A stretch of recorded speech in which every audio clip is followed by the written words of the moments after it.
going to be talking about the timed up and go, or the TUG, today. The TUG is a test that assesses a person's balance and their pace and how they walk functionally from one spot to another. I feel like this is a very important and functional assessment because it assesses how they walk from about 10 feet.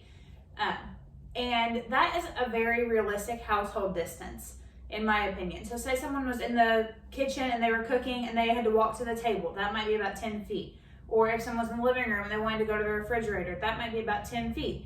And so this is a very functional household distance. We also very frequently get up, walk somewhere, and then come back. And so this assesses how a patient is able to do that and how safe they are doing that. It really gives us a good look at how they are functioning within their household, in my opinion. This assessment is appropriate for anybody who is at a fall risk.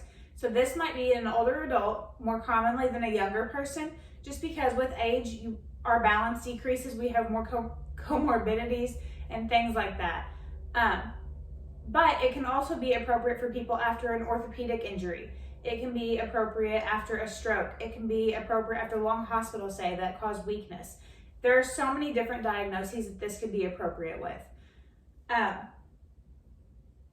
Whenever I was giving this assessment to a patient, I would tell them, I want you to sit in the chair with one foot a little bit in front of the other and your hands on the armrest. When I say go, I want you to stand up, walk to this line that would be 10 feet away, turn around, walk back to your chair, and sit down.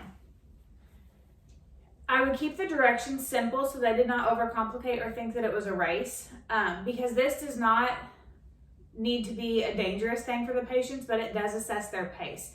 And so I feel like if we tell them, I'm going to start the timer whenever I say go, and I'm going to stop it when you sit back down, that might give someone the opinion or belief that they need to hurry and be unsafe.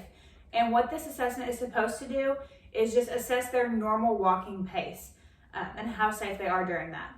Other things that I might note whenever they're doing the assessment that don't affect the scoring would be their base of support, how wide it is. Do they use any assistive devices? Did they lose their balance any? And just overall, how did they look? You know, was their posture stooped over? Were they upright? Did they have a good posture? Just overall, I would look at the entire person and see how they walked. This would also be a good way to see if we need to assess any visual perceptual issues based on where they're looking. And, you know, do they go all the way to the line? Do they miss the line? Things like that. So I feel like this one is very appropriate for this population, and it helps us see so many different things that some of the other assessments do not.